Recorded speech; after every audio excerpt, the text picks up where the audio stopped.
Josephine arrives in Dunworthy. The stagecoach groaned to a stop, its tired wheels clattering against the uneven red dust like a dying hymn. As it exhaled one final hiss of steam, the dust rose in a thick haze curling around Josephine Hart's skirt and clinging to the hem like memories that refused to be washed out. She stepped down with careful grace, her boots meeting the cracked earth of Dunridge, Wyoming, a place not found on most maps and rarely spoken of twice. Her satchel, worn at the corners, thumped against her side like a relic containing all that was left of her past life, a few dresses, a battered comb, and the last of her dwindling hope. Dunridge did not greet her with ceremony. There was no welcoming committee, no hopeful gaze from behind curtains, no flowered bouquet. The town squatted on the edge of nowhere, a single muddy road running like a scar through the center, flanked by clapboard buildings, slouched under the weight of too many winters and too few repairs. The air smelled of iron and old horses of water gone stale in troughs and roofs that leaked when it dared to rain. A wooden sign above the general store creaked in the dusk breeze, its letters faded to the point of half-truth. She scanned the street for him, for the man whose letters had stirred something like longing in her chest. "My name is Elia's cutter." The first had begun, penned in a hand so clean and deliberate, it nearly broke her. "I have a homestead, 4 horses, and a heart too long alone. I seek a wife with a gentle hand and a sturdy will. I don't ask for beauty, only for someone who won't leave." Josephine hadn't cried when she read that, but she had folded the paper with trembling fingers, tucked it inside her blouse, and read it again beneath candlelight like scripture. And now she stood in a place that looked as if it had forgotten how to hope. No one emerged to claim her. No one looked up from their rocking chairs. She was just another stranger off a coach that rarely came, a woman with no man beside her and dust in her eyes. The sheriff nodded when she asked for directions, but offered no kindness beyond a chin tilt. Cutter's lands 10 miles west, past the split mesa.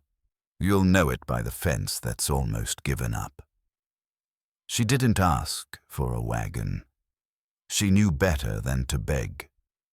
The stage was gone before she could change her mind. So she walked her shadow, long behind her, swallowed slowly by the dying light, the letter and the man. By the time Josephine saw the house, the sun had melted behind the ridge, painting the sky in shades of bruised red and creeping indigo. It was bigger than she had imagined, a 2-story structure of faded pine with a barn that still stood proud, though the fence sagged like a drunkard in a church pew. No smoke curled from the chimney. No dog barked, just the hum of insects and the long, lonesome wind pressing its hand to the silence. A man stood on the porch, arms crossed, his silhouette carved hard against the boards. She paused at the edge of the yard. Her breath caught, though she'd told herself it wouldn't. He was younger than she expected, maybe 35, but something had hollowed him out. His beard came in patchy, and his eyes were pale, not with gentleness, but with something boiled down and boiled over, like frost that never quite thaws. "Elia's cutter?" she asked, though she knew. He nodded once. "I know who you are. I'm Josephine." He didn't move, didn't offer his hand. He looked at her like she'd brought a sin into his home, something dirty and undesired. "I got your letters. You stopped writing. Didn't tell you to come." "But you didn't say no," she said. That was the no. She felt her hands begin to tremble, not from fear, but from the realization that she had misread the space between his words, that her hope had made her foolish. But there was no turning back now. Not when she'd already left everything else behind. "I came to be your wife," she said softly. He shook his head. "You ain't my wife. You ain't what I asked for." His voice was low but sharp like a fence nail driven too deep. "You're too scrawny. You got a crow's face and a mill girl's hands. You ain't what I need out here." She didn't cry. She didn't plead. She just nodded once as if confirming something already broken. Then she turned away, her boots carrying her back down the road she had just walked, each step cutting deeper than the last. Walking into nothing. The wind rose behind her, brushing her shoulders like cold fingers. The house, Elia's house, faded into a smudge of pine and regret. Josephine didn't look back. There was nothing left to see. She walked until her legs stiffened and her throat dried to sand. The prairie opened wide before her, a stretch of silence with no shelter and no destination. But she didn't stumble. She didn't ask the land for mercy. She just walked because there was nowhere to fall. Night came hard and fast, dragging the stars behind it. The cold clung to her dress, seeped through the worn soles of her boots. She found a slight dip in the land and curled beneath her satchel. A wolf howled somewhere in the distance, 2 ridges away, maybe more. She didn't flinch. She was used to being alone with danger. She slept with her arms folded tight, her cheek pressed against the leather of the satchel. She didn't cry. She hadn't cried in years. Not when the mill closed. Not when her mother died. Not when the landlord gave her 2 days to vacate. Some women shattered with grief. Josephine had simply turned quiet and stayed that way. When the morning came, she opened her eyes to frost and silence. The world looked the same, but something inside her had rearranged. She stood, brushed the dust from her skirt, and set her eyes toward town, not for rescue, not for love, but for survival. She hadn't come west to be chosen. She had come west to live, and now she would begin again. A new life begins. The town of Dunridge looked no kinder in daylight, but at least it didn't pretend. Josephine made her way back in the pale morning, her feet sore and her body stiff, but her eyes set forward. The boarding house sat above the saloon like an afterthought. 2 stories of peeling paint and clouded windows that clung to the frame as if unsure whether to let go or stay put. A crooked sign swung above the door declaring rooms by the week in flaking red letters. It smelled of smoke, rust, and boiled pork. It would do. The landlady was a square-shouldered woman named Miss Teely, with a mouth like a locked gate and hair pinned so tight it made her blink slow. She didn't ask questions, just slid a key across the counter and said, "You pay weekly. You cause trouble, you go." Josephine nodded, took the key and climbed the stairs to a room that hadn't been dusted since spring. The wallpaper sweated resin in the corners, and the mattress sagged like a prayer that had stopped working, but it had a door and a bolt, and that was enough. She found work by walking. The bakery took her in first, mostly for floor sweeping and apple peeling. It was the kind of job that paid in crumbs and silence. She did it without complaint. When mice began nesting behind the flour sacks, she cleaned them out with a broom and a bent fork. Then came the sewing shop, hem-stitching, patching trousers, her fingers red and raw by evening. They let her go after a week. Too quiet, they said. She didn't argue. Quiet had always been her way. Too many people mistook silence for weakness. After that, she worked the livery, brushing horses, mucking stalls, boiling water for hoof treatments. The stable hands grunted at her, but didn't interfere. One old gelding took to her, nickered when she passed. bumped her hand for an apple core. She talked to him once. Just a word. Just to remember what her voice sounded like. She didn't ask for better. She didn't ask for more. But she listened. In towns like Dunridge, everything worth knowing slipped through cracks in conversation, the way someone coughed when a name was mentioned, the way voices dropped to a murmur around certain men. And through that listening, she began to piece together a story. The man who built alone. Elia's cutter, they said, had once been a different man. He came west with a young wife and 2 daughters, chasing some kind of land grant or government dream. He cleared every inch of that land himself, cut timber with his own hands, built that house beam by stubborn beam. It had been a place of laughter once. Bright curtains, braided hair, daughters with feet too quick for silence. Then came the fire. Not bandits, not lightning. Something small, something ordinary. A stovepipe left unlatched, or maybe the younger girl 6 years old playing with matches. No one knew for sure. All they knew was that by the time Elias came back from a hunting trip at dawn, there was nothing left but blackened beams and silence. His wife, his children, gone. He didn't bury them in town. Said the preacher didn't know their names, so what good was a sermon? Dug graves behind the barn instead. Planted cottonwoods, then stopped speaking. For nearly a year he didn't say a word. Just worked like grief was a debt he was trying to pay off with calluses. When he spoke again, it was only about what needed fixing: feed fence mule harnesses. Never memory, never mourning. That was the man who had written to her. The man who said he didn't want beauty, just someone who wouldn't leave. Maybe he'd hoped that by putting those words on paper, something inside him would shift. But when Josephine arrived, all he saw was the proof that hope had made a fool of him.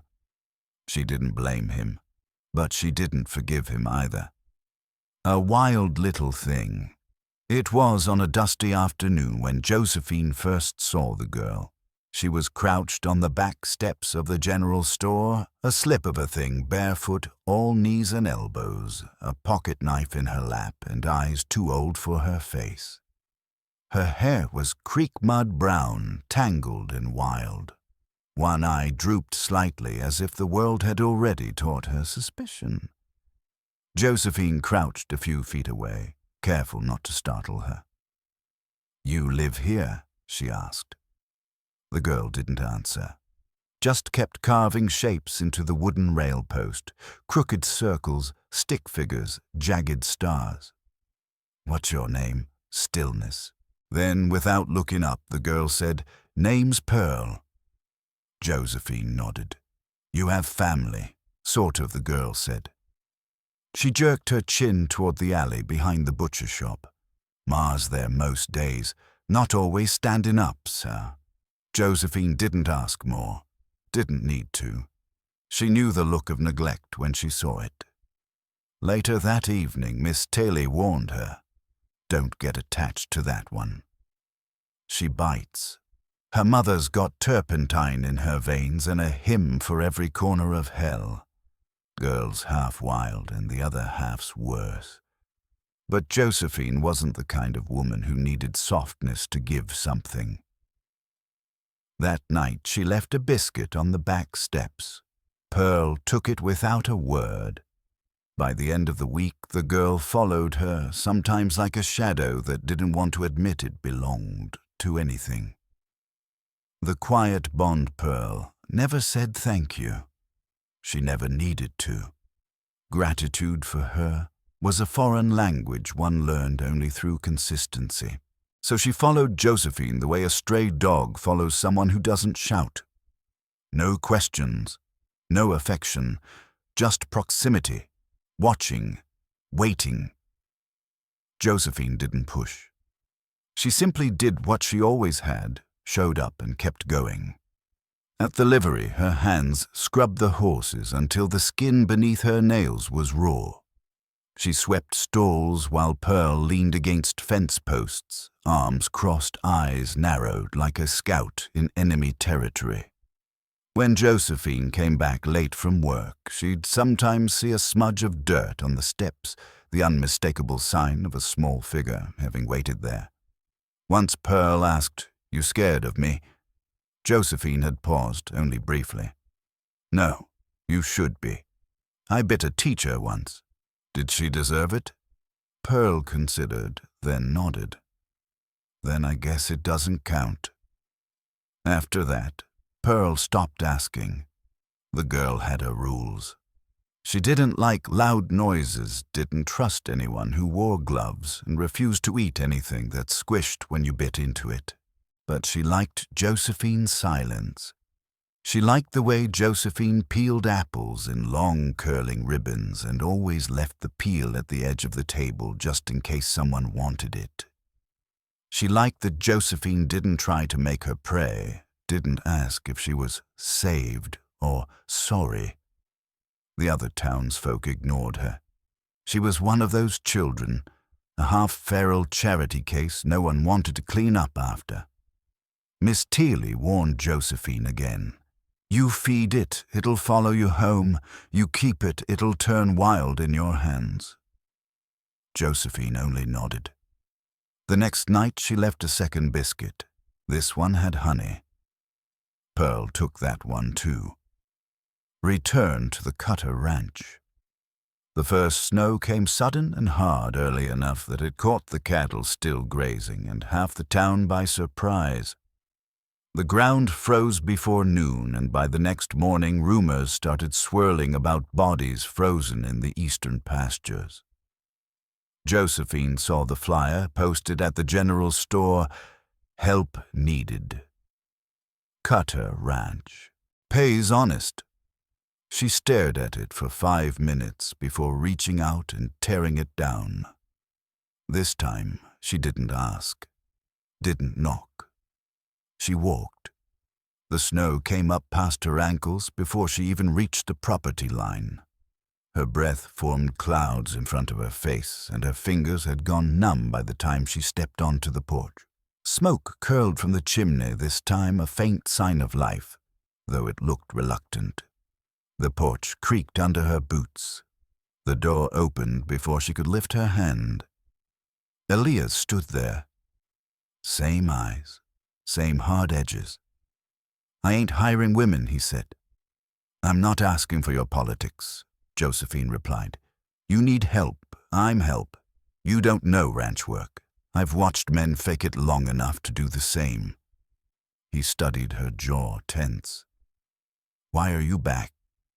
She didn't blink. "I heard your daughters died. I heard your house burned. I heard you built it again anyway.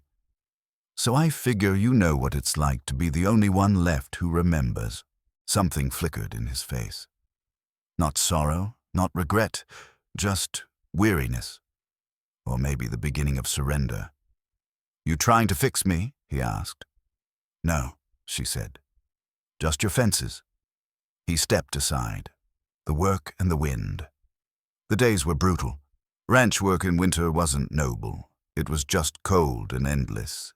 Josephine hauled feed bags heavier than her body weight, dragged frozen carcasses from snowbanks, salted the meat they could salvage, and stitched the hides with bleeding fingers. She cooked just enough to keep her breath from frosting indoors. Slept in the bunkhouse with mice scratching the walls and wind whispering through loose boards like ghost stories. Elia's cutter didn't say much. He worked beside her without commentary, his silence no longer a rejection, but a shared burden. One morning she found him standing behind the barn, staring at the cottonwoods he'd once planted for the dead. The wind bent their limbs like old bones. "I never should have sent for a wife," he said without turning. Josephine didn't interrupt. She waited. Some things rot you from the inside. Don't matter what new skin you stretch over it. She crossed her arms against the chill. "I'm not new skin." He looked at her, then really looked. "No," he said quietly. "You're something else." That was the beginning. Not of a romance. Not yet, but something far rarer out there on the edge of nowhere, a reckoning. Josephine swept the girls' old rooms, found a ribbon beneath a floorboard, a marble in the ash, a crayon drawing two stick figures holding hands. She didn't speak of them, just placed them in a tin box and set it on the mantel. Elia didn't touch it, but he didn't throw it away either. And in this house, stitched together with ash and silence, that was enough. Pearl comes in from the cold. Pearl showed up in late January, barefoot again, shivering, despite the coat Josephine had sewn for her out of scrap wool. She said only one thing: "Ma's gone." Josephine didn't ask what that meant. She didn't ask how long or where or if Pearl had eaten. She simply moved aside and let the girl step into the bunkhouse. Pearl didn't speak for the rest of the night. She curled into a pile of horse blankets in the corner, wrapped herself tight like something bracing for the next strike, and fell asleep without a sound. When Elia found them that morning, he didn't say a word. He leaned on the doorframe, arms crossed the same way he had stood weeks ago when Josephine first arrived. But this time there was no judgment in his gaze, just silent, steady, wary silence. He watched Pearl sleep for a long moment before turning away. Josephine covered the girl with her own coat. Later that day, while hauling feed from the barn, she caught Elia glancing toward the bunkhouse again. Not suspicion, not even concern. Just the kind of distant attention men pay to animals they're not sure they trust yet, but know they might one day need. Pearl didn't ask to stay. She never did, but she never left either. And the house, once hollow and bitter, did not reject her. Settling into the bones of the land. By spring, Pearl had wrapped herself around the ranch like bindweed, tight, quiet, and everywhere. She chased chickens across the yard, barefoot, named each one after villains from storybooks she only half remembered. She tied feathers to the old plow horse's mane and called her Widow May. When she found a nest of dead mice in the tack room, she buried them in the garden, murmuring strange half-prayers over their graves, like a priestess in a language only she spoke. Elia watched her from a distance. Always a distance. Josephine never commented on it, never tried to force them close. She knew better. She worked the land the way she worked everything, without fanfare, without complaint. Before dawn, she poured coffee too strong to swallow in one gulp. She walked the fence line, repaired, sagging posts patched the barn roof where the snow had eaten through the shingles.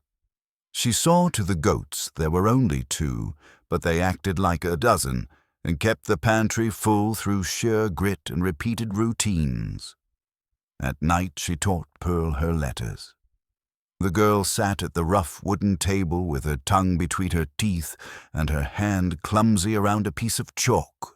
A Josephine would say, A for apple, B for biscuit, C for crows, Pearl would interrupt, for your face and grin. Josephine didn't smile back, but her eyes softened. Sometimes Elia stood in the doorway of the bunkhouse, hands in his pockets, watching them.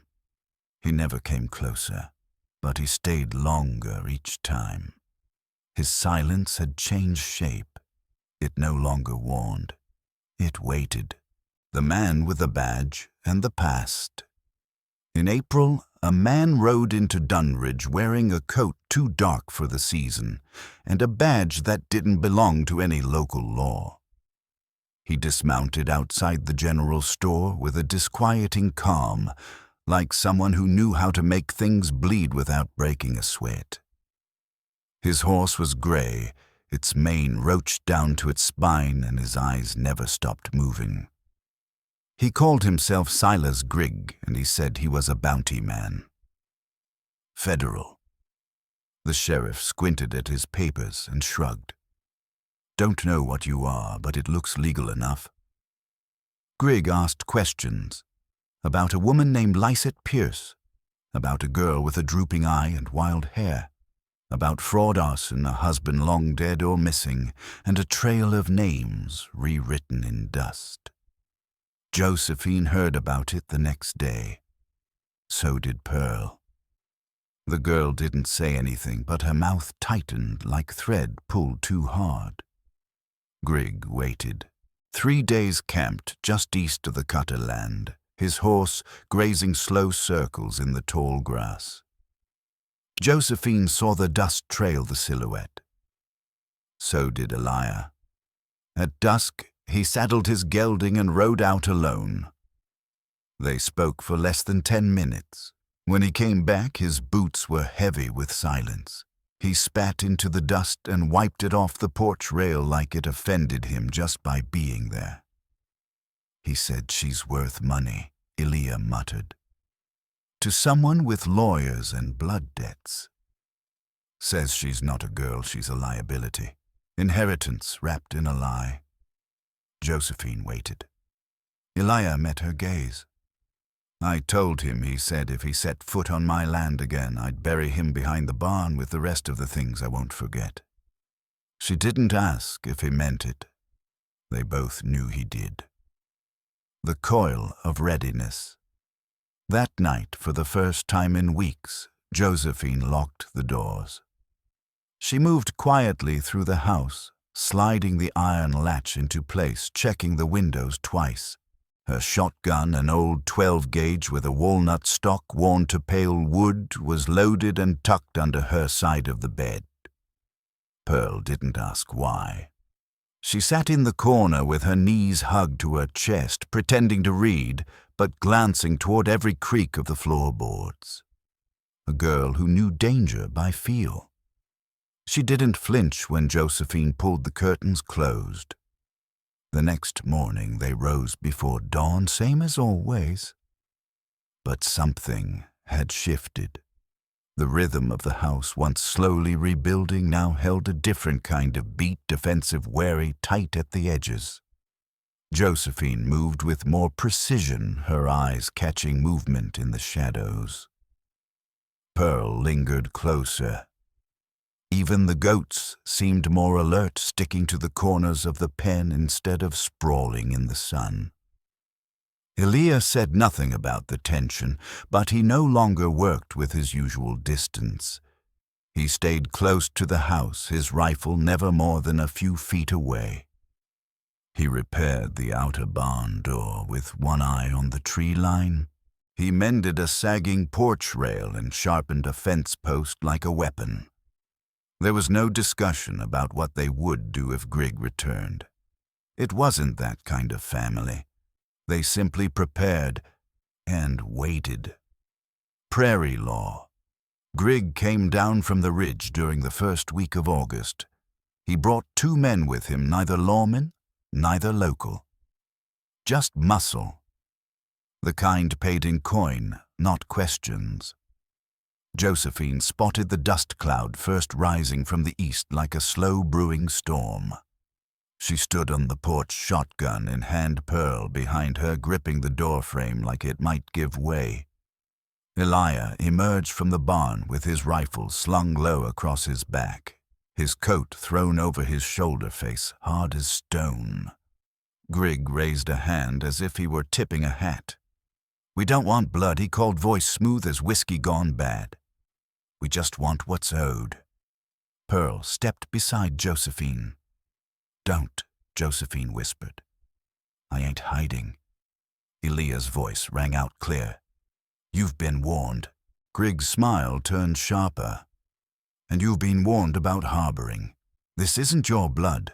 This girl she belongs here," Josephine said. "With us." Grigg snorted. You got no claim. You're not kin. You're just a mail-order bride who didn't even get wed. Josephine leveled the shotgun across the porch railing. Don't mean I won't bury you. The standoff froze in the heat. Even the wind seemed to hold its breath. Then thunder, but not from the sky. Elia's rifle barked a warning shot into the dirt near Griggs' boot. The hired guns flinched. This wasn't a saloon standoff. This was prairie law, the kind written in blood and held together by resolve. The man who stood on his own land with his family behind him had the right to defend it. Even the dust seemed to lean away for the tension. Griggs spat into the dirt. "We'll be back," he muttered. They turned their horses and rode out. Josephine didn't lower the shotgun until the last hoofbeat faded. Pearl, silent, reached for her hand and didn't let go until her fingers stopped shaking. A pact in the dust. That night, after the silence returned like a blanket stretched too tight, Elia came into the kitchen. He looked older in the lamplight. The weight of the day pressed into the lines around his eyes, into the hunch of his shoulders. He removed his hat, ran his hand through his hair, and stared at the wood grain of the table like it might speak first. "We need to make it real," he said. Josephine didn't answer immediately. She waited. "You and me," he clarified. "We marry. It gives us standing. Gives Pearl something legal to hold on to. A name. A bond. Paper won't stop bullets, but it slows men like him. Makes judges pause." He looked up. "It's not about what we feel. It's about what we hold. Together." Josephine's lips pressed into a line. She wasn't a woman built for illusions. She'd lived too long among empty gestures and men who spoke love with their hands but not their actions. She looked him in the eye. "I won't stay if you never ask again." He opened his mouth. Closed it. "Then stay." She nodded. Not as a bride, not yet, but as something older, deeper. A woman who had weathered too much to believe in fairy tales, and yet had found herself building one from stone and bone and fire. Somewhere behind the barn, the cottonwoods creaked like old ghosts leaning in to listen. A dust-laced wedding. They married in the parlor, where dust lay thick in the corners and sunlight knifed through faded curtains like judgment. No church bells, no lace, no witnesses, except the dead and the land that had watched everything unfold. The justice of the peace was an old man from Dunridge, more corn liquor than authority, who leaned on a crooked cane and forgot Josephine's name twice, before mutterings close enough. Elia wore a clean shirt still wrinkled. Josephine wore a dress she'd stitched from the bolt of cotton she'd been saving for curtains. It didn't matter that the hem was uneven or that her boots were scuffed. It didn't matter that the buttons didn't match. She stood tall, steady. Pearl brought them the ring's 2 thin bands of copper hammered from a feed bucket handle. She grinned as she handed them over. "Now if you fight, you gotta do it legal," she said. The justice laughed so hard he nearly dropped his Bible. Afterward, no celebration, no cake, no toasts, just stillness and the solemn knowledge of what they'd done. Something real, something binding, not a declaration of love, but a declaration of intent, a circle drawn in dust and blood and names. That night, Elia and Josephine sat on the porch with 2 tin cups of coffee between them, steam curling into the cooling dusk. "I'm not good with gentle," he said, voice rough. "Didn't come west for it." Josephine nodded. "Neither did I." Above them, the stars blinked one by one, indifferent and eternal. And inside the house, Pearl slept in the upstairs room that used to belong to the daughter who once laughed there. Still standing, The days passed with the hard rhythm of the land. The summer scorched the fields, turned the creek to a trickle, cracked the earth beneath the cattle's hooves. The corn withered at the edges, curling in on itself like something ashamed of surviving. But the beans, Josephine's beans, held on. Stubborn and tough, they climbed the lattice she'd built from scrap iron and old nails. Every morning, Josephine hauled water before sunrise, a bucket on each hip, sweat already beading on her back before the sun rose over the ridge. Pearl no longer needed to be shaken awake. She fed the chickens, swept the porch, read aloud to herself, while waiting for Josephine to come in from the fields. Her voice was still uneven, but stronger, less feral. Elia worked beside Josephine now, not ahead, not behind. His hands bore the same calluses, his shoulders the same sunburn. He barked when Pearl left the gate unlatched, or when the goats knocked over the feed bins, but now he apologized, even if it took a full day to do it.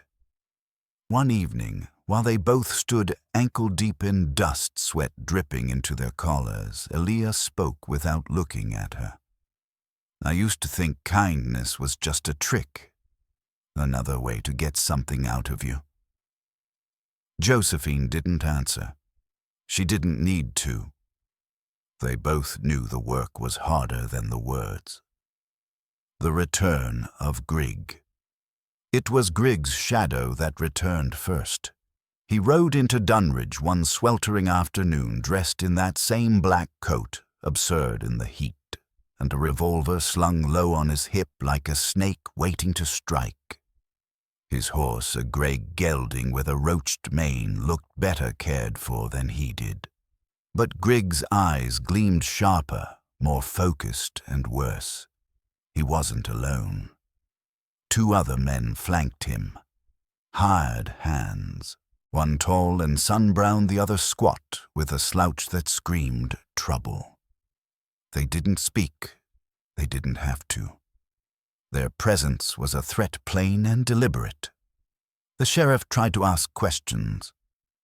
Grig showed him a badge. Federal again or so, he claimed. Some contract, some bounty, some claim that hadn't expired. He said the girl Pearl was still attached to a liability case. Something out of Topeka. Words like heir and inheritance floated like poison in water. Josephine heard the rumors before she saw the men. She saw the dust first, always the dust. Saw it rising beyond the ridge, curling east like breath on a mirror. That night she saw Grig's campfire from the kitchen window, just a flicker against the trees, but it was enough. Pearl saw it too. Her eyes didn't widen. She just nodded once and walked back to her room. She knew the drill. She knew what it meant. Elia rode out alone again. Met Grig at the edge of the Cutter property. They spoke for less than 10 minutes. When he came back, Josephine waited on the porch. "Well," she asked. "He said she's worth money," Elia muttered, voice flat. "To men with debts and old names. Said she's not a girl, she's an asset. Like a piece of land, or a rotting barn." Josephine's fists curled around the arms of the rocking chair. "And I told him, if he stepped foot on my land again," Elia said, eyes narrowed, "I'd put a bullet behind his ear." Josephine nodded once. Then she unlocked the door and pulled the shotgun back under the bed. Holding the line. After Elia's warning, everything changed. Not outwardly. The routine remained, the fences were checked, the goats fed the porch, swept, but the rhythm shifted. What had once been the steady rebuilding of a life became a quiet fortification. They no longer spoke of growth, only defense. No longer discussed what might come next, only what they'd hold on to with bloody hands if it came to that. Josephine kept her shotgun close loaded and clean. Pearl took to carrying a slingshot, in her pocket stones wrapped in cloth to keep them from rattling. Even the barn cat seemed to keep to the shadows, tail low, ears back. The house, once silent from grief, now held a breathless hush of waiting. Griggs stayed at the edge of their world, visible, deliberate, a shadow pacing the perimeter of their peace. He didn't move, not yet, but he watched. They knew it would come. The only question was when. Elia checked the land more frequently, rode farther than before. Sometimes he came back with dust on his lips and tension in his jaw, too tired to speak, too angry to sleep. Josephine didn't press him. She just handed him water, a clean cloth, and a place beside her on the porch. Pearl stopped asking why they had to stay. She already knew. "They took everything from my ma," she whispered one night. "I didn't think they could take more." "They won't," Josephine said. But what she meant, and what she didn't say, was this: "They'll have to kill me first." A call to arms. The next morning, Josephine rode to town.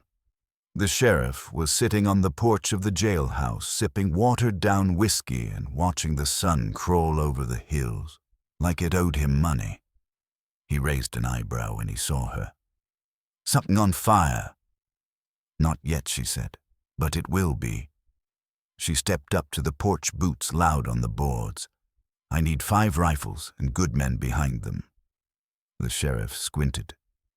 "You aiming to start a war? It's already started. You just haven't heard the first shot." He sighed, ran a hand over his beard. "Cutter, don't ask for help." "I'm not Cutter," she said. "I'm his wife." She didn't offer payment, she had none. But what she did have, she offered: land, favors, loyalty, and something more potent in Dunridge gratitude. The kind of gratitude that lingered longer than coin and bought more than goods. 2 men stepped forward. One had worked fence line with Elia back when the land still believed in dreams. The other had once lost a son and remembered Elia digging a grave beside him in the rain without being asked. One brought an old shotgun barrel, cracked but deadly close up. The other carried a Sharps rifle, older than the county itself, but still true. That night they hid in the loft of the barn. Josephine slept with her boots on. Elia sat by the window repeater across his knees. Pearl curled between them on a pile of blankets, breathing quiet and shallow, one hand tucked under Josephine's coat. They didn't speak of what might come, only what must not be taken. The first shots, it came before dawn. The dog barked once, then silence, then the snap clean and sharp of gunfire threading through the trees. Josephine didn't hesitate. She grabbed the shotgun, shoved Pearl under the bed, and crouched near the door. Her breath was steady, her hands sure. The dust in the floorboards stirred with each heartbeat. A shadow flickered past the window, too fast to name, too slow to ignore.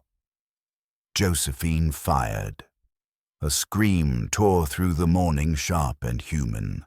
Elia opened the front door, just as another man came crawling along the porch, small, lean rifle in hand.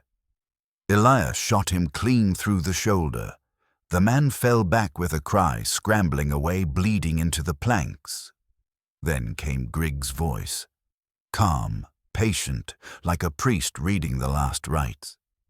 "This ain't worth dying for, Cutter. Give us the girl. Walk away. Be done." Elia said nothing. Josephine stepped beside him, shotgun tight to her chest. "She's ours," she said. "That means we do die for her."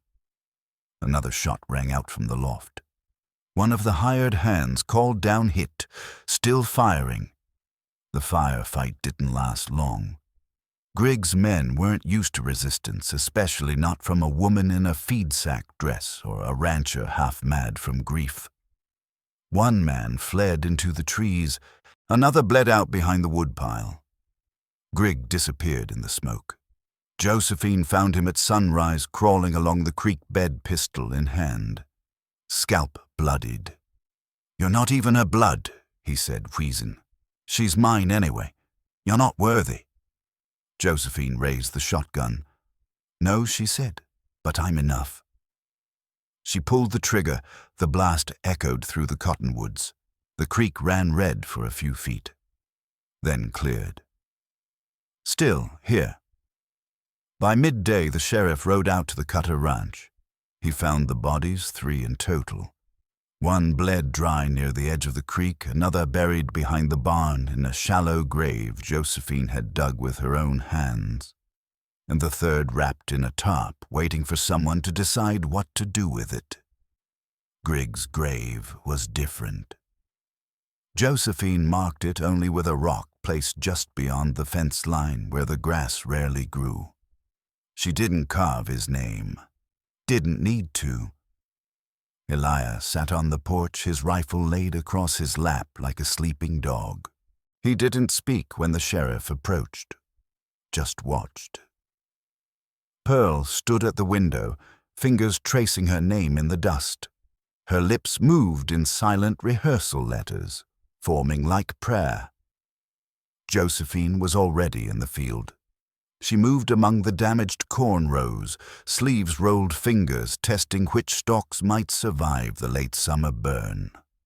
When the sheriff reached her, he asked one question. "You all right?" She wiped sweat from her brow. Her face was streaked with dirt, but her eyes were steady. "We're still here," she said. That was all.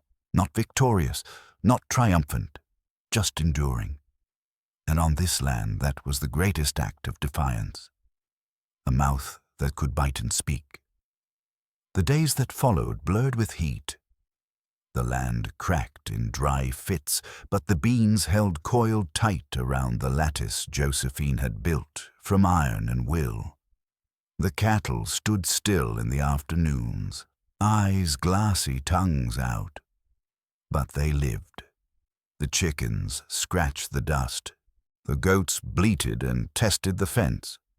Pearl no longer wandered far. She moved like a child learning to carry weight, always watching the horizon. Josephine noticed it first, how Pearl no longer flinched at thunder but watched it with narrowed eyes. How she climbed the barn loft and kept lookout without being asked. How she laughed again, short bursts like startled birds, but laughed nonetheless. That fall, Elia rebuilt the front gate. Not because it needed fixing, but because it deserved to mean something. He sanded each plank smooth, whittled a new family brand into the crossbeam, a circle crossed by a single thorn branch. Pearl looked at it, head tilted. "It looks like a mouth," she said. "One that can bite and speak." "Seems right," Josephine replied.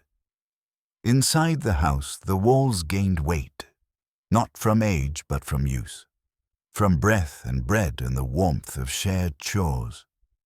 Josephine lined the pantry with jars of preserved vegetables. She taught Pearl to sew straight seams and saddle a mule one-handed.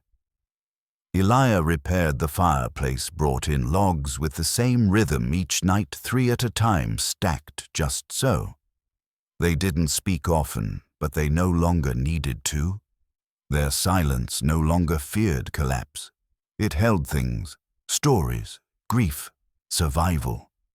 One evening, while Josephine stitched a torn feed sack, she looked over and saw Elia watching the fire. His face twisted not in pain, but in memory. He didn't cry, but his hand shook.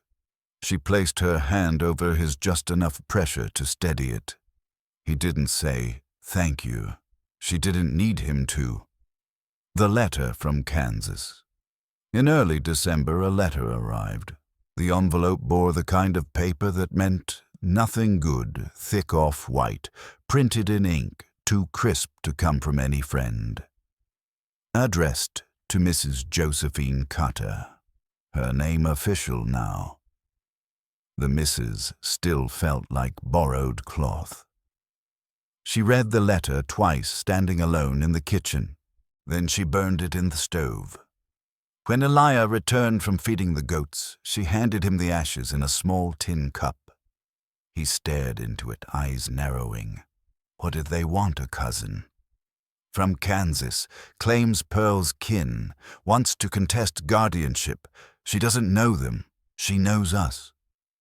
He nodded slowly, reached into the cup and crumbled the ashes further between his fingers. They won't take her, he said. They won't get the chance. Outside, the wind pressed against the walls like a curious stranger. Inside, the fire burned steady, unbothered. And somewhere upstairs, Pearl was humming a song only she remembered. The Ridge and the Reason Pearl turned 11 in March. They celebrated quietly as they did everything. Josephine baked a cake from flour they couldn't spare and sugar she'd bartered for with sewing work. It was small, lopsided, but it held. Elia carved a comb from cedar, careful sanded, etched with a line of tiny stars along the spine. He didn't wrap it, just set it beside the cake on the table and muttered, "It's yours." Pearl said nothing, just hugged them both with arms tight and trembling, her cheek pressed into Josephine's side like she was afraid she'd forget the shape of it. That evening, Josephine took her walking. They climbed past the barn, past the cottonwoods, past Griggs' grave without speaking his name. Beyond all that, the prairie opened wide and flat, unbroken in every direction, a land that neither gave welcome nor warning. Just space, just sky. Josephine stood still, wind-tugging her coat. "This land was never meant to belong to people like us," she said softly. Pearl squinted into the wind. "Then why do we stay?" Josephine's answer came without pause. "Because we're the only ones who know what to do with it." Pearl nodded once, took her hand. She didn't speak for the rest of the walk back. She didn't have to. The house that would not yield. Spring came grudgingly, like an old man pushed into dance. The creek thawed slow and stubborn. The frost gave up its grip 1 inch at a time. In that season of cautious rebirth, the Cutter Ranch changed shape again, not dramatically, but perceptibly. Josephine taught Pearl how to read livestock ledgers, how to decipher court filings in case the Kansas cousin ever tried to press a claim. Pearl listened carefully, asking sharp questions. Elia taught her how to track coyotes by starlight to know the difference between wind-blown dust and a true trail. They hired a young couple from town during the summer to help with repairs and herding. The boy was 17, all knees and shoulders, with a knack for singing to the cattle. The girl was 16 and strong, backed her laughter loud and quick. Pearl watched them work, learned how to lead without barking, how to ask for help without shame. Then came a storm in late July, and in the middle of it, between thunderclaps and the cracking of branches, the girl went into labor. The bunkhouse became a birthing room. Josephine lit lamps, boiled water, calmed the girl's breathing with words she'd once heard in a mill infirmary. Pearl held her hand through the worst of it, pale but steady. At dawn, a baby boy was born. They named him Ridge. Pearl swore to keep him safe, and no one argued. The past beneath the floorboards. The past did not leave them. It lived in the walls, in the knots of the floorboards, in the way Elia flinched at the sound of a pot dropped too hard, in how Josephine checked the locks before bed even when nothing stirred outside. Some nights she would sit by the fire and listen to Elia breathe. Not watching him, not even needing to, just feeling the weight of what they'd lived through and what remained. Sometimes she'd feel the shaking in his hands again, not from fear, fear was sharp, This was softer, like memory trying to get out. She'd place her hand on his again, not to stop it, just to remind him it was still his. Pearl grew quieter in those months. Not shy, not broken, just measured. She had always moved like a girl expecting the worst. Now she moved like someone preparing for it. When she climbed trees, she scanned the horizon twice. When she laughed, and it happened more now, it was fast bright and gone, like a bird startled from a branch. She had her mother's cunning and Josephine's steadiness. It made her dangerous in a way no man could quite name. One afternoon, while cleaning out the old root cellar, she found a broken tin box beneath the floorboards, rusted, dented, still closed. Inside were drawings, child's drawings, crayon faces, stick arms holding hands, one corner blackened by ash. Pearl didn't ask whose they were. She just added her own drawing, folded it careful and placed it back inside. Then she closed the box and left it where she found it. The past was still there. But so was she. The new brand that fall.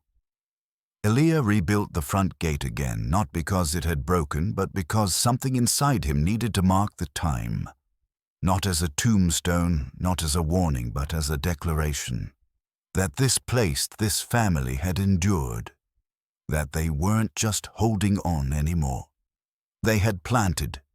He didn't use the old brand, the one that marked his land back when his daughters were alive, back when he still believed a man could tame a piece of earth into obedience. Instead, he carved something new into the crossbeam of the gate, a circle interrupted by a single thorn branch, etched deep into the grain.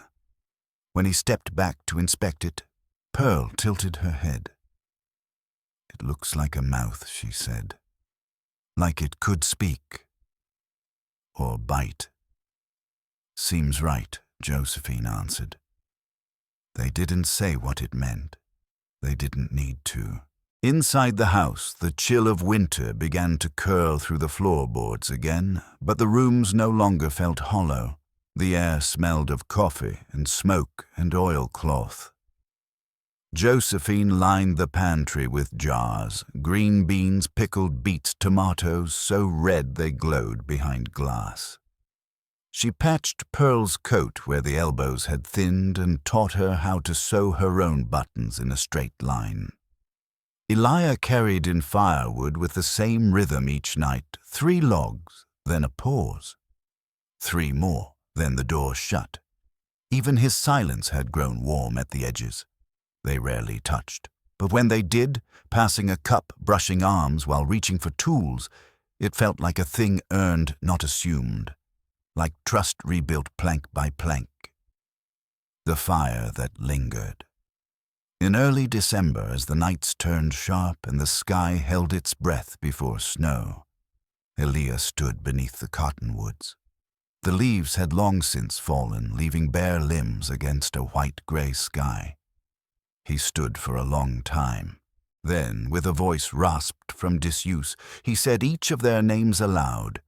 His daughters, one by one. No preamble, no ceremony, just names offered to the wind. Josephine stood by the porch watching. She didn't interrupt. Pearl from the upstairs window carved the names into a piece of pine board. When she was done, she brought it to Elia. Said nothing, just handed it over with both hands like an offering. He nailed it above the front door, crooked but sure. Afterward, they didn't speak of it again. Not because it hurt too much, but because the act had said enough. That evening, Josephine sat beside the fire, while Pearl strung feathers and river stones onto a piece of thread. She was making a kind of garland, something between a charm and a prayer. Josephine asked what it was for. "To keep dreams from leaking out," Pearl said.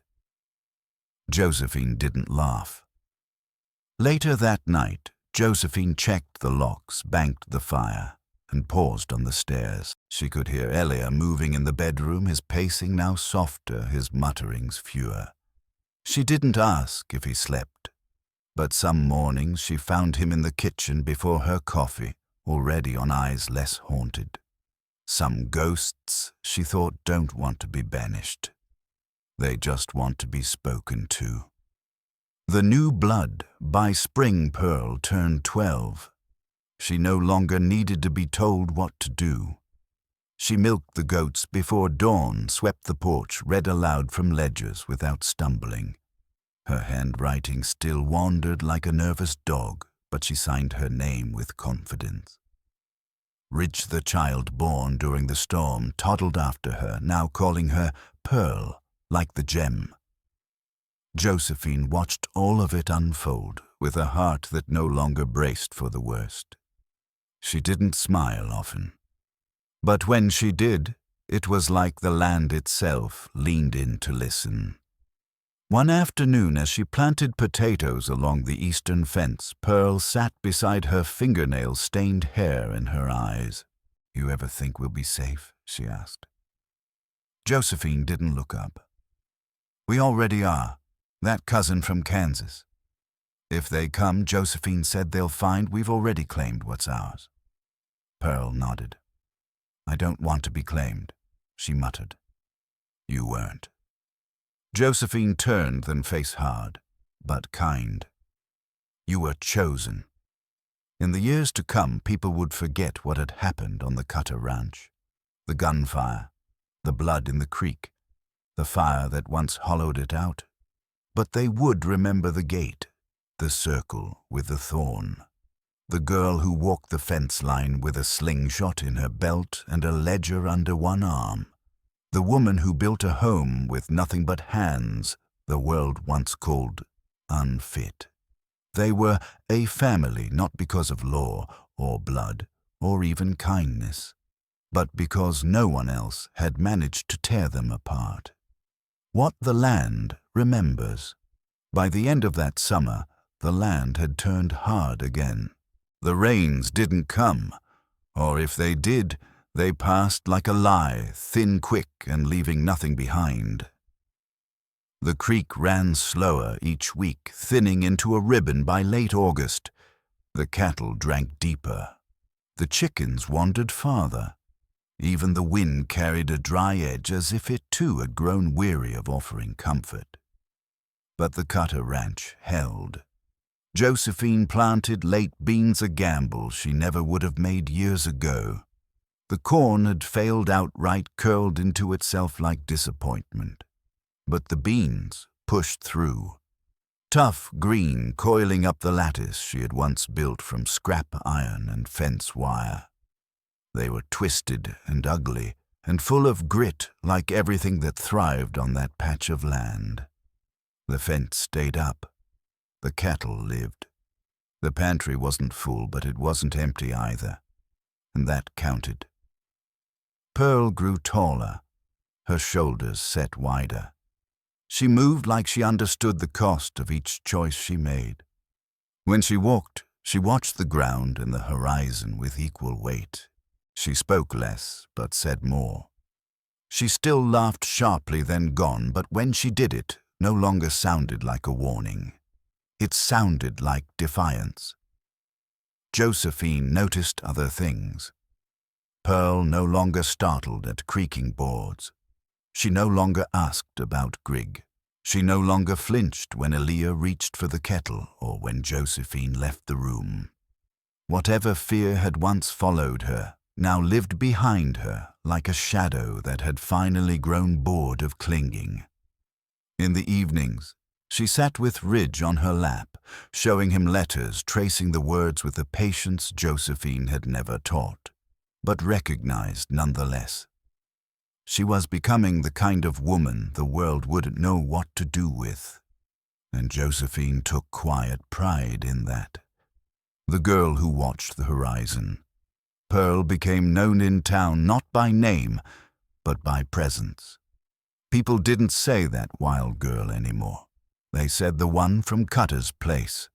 She rode into Dunridge alone now once a week to collect mail or trade for seed. She didn't smile often, but she nodded at the right people. And she never ran. Once a drifter made a comment near the livery, something half ugly, half curious. Pearl didn't blink, just said, "My ma can shoot straighter than you can spit," then turned and walked away. The drifter left by morning. Josephine didn't scold her. She understood what kind of posture survival required. Elia rarely said much anymore, but when he did, it carried weight. He'd begun teaching Pearl how to shoe a horse, how to check for rot in the beams of the barn, how to tell when a man was bluffing with his eyes, but dangerous in his hands. One night, while mending a harness, he said almost too casually, "You'll run this place one day." Pearl looked up. "I already do." He barked a laugh. Josephine nearby let the sound settle before she added, "She's not wrong." They weren't waiting for a future anymore. They were living it. That fall the land finally gave them something without demanding blood. The beans came back strong. Not pretty, but enough. Josephine stood in the garden with her hands on her hips and a sun hat too worn to stay up watching Pearl shell them into a tin bucket. She didn't say a word, but the look on her face somewhere between exhaustion and awe was a kind of prayer.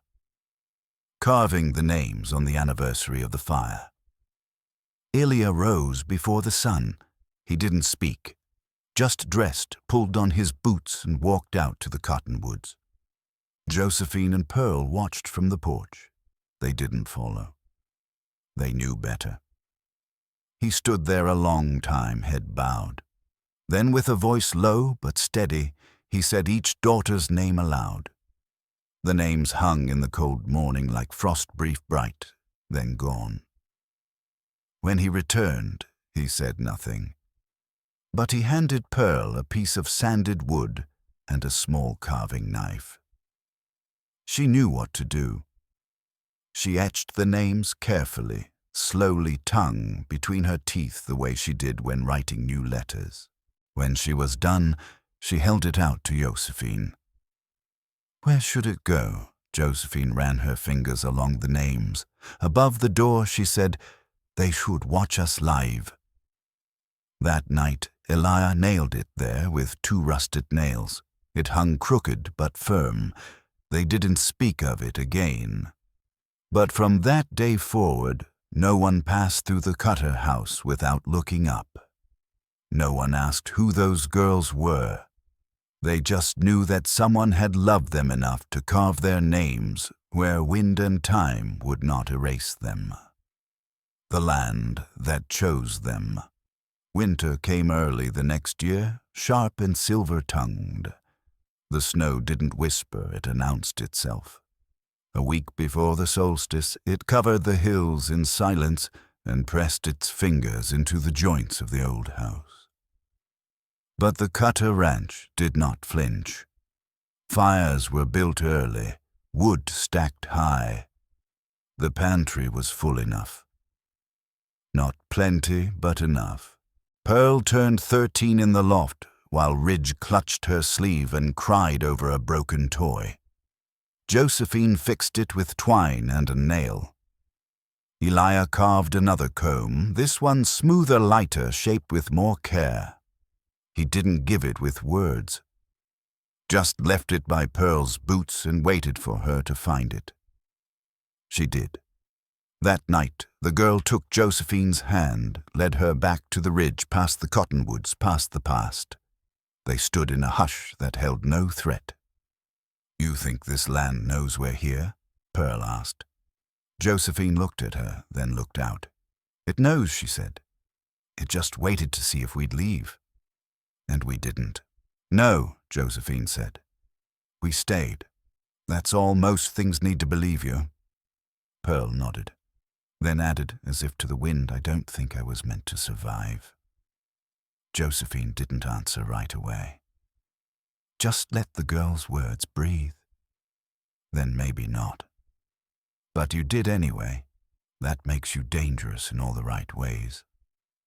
Pearl smiled just a little, the kind of smile you only give to someone who's still standing beside you after the world tried to shake them loose.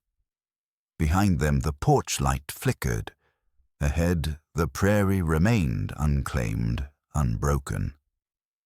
But not unloved. What endures? Years later, they would call her the woman who built a house out of the ashes of another. They would say it with reverence, sometimes with skepticism. They would say it without knowing what it really meant. Josephine Hart, once a woman no one waited for, had become the heart of a place that refused to be erased. The ranch didn't grow large. It didn't thrive the way Easterners imagined success should. But it endured. And in that was a kind of glory. A boy was raised their ridge who never knew the word orphan. A girl grew into a woman there who bore no one's last name but built her own legend anyway. And a man learned how to carry grief without turning it into a weapon. On Josephine's 50th birthday, Pearl brought her a tin box. Inside were all the drawings she'd ever made hers and the ones she'd found in the root cellar. Josephine turned the pages slowly, one by one. Stick figures, names, symbols, thorn branches, suns with too many rays, houses that leaned but didn't fall. At the bottom was one new drawing, a circle interrupted by a single line, and beneath it, 3 names, not full names, not formal, just words. Josephine, Elia, Pearl. No one spoke. Josephine stood, walked to the porch and held the paper up to the wind. It didn't blow away. In the quiet, Elia came to stand beside her. Pearl followed Ridge asleep on her shoulder. They didn't need to say they belonged to one another. The land already had. The prairie burned again that summer, not with fire, but with heat, the kind that cracks lips and tests patience. But the fence held, the beans grew, the house stood, and the wind at last whispered its approval. They had come not to conquer it, but to understand it, to belong to it, and it finally had chosen them back.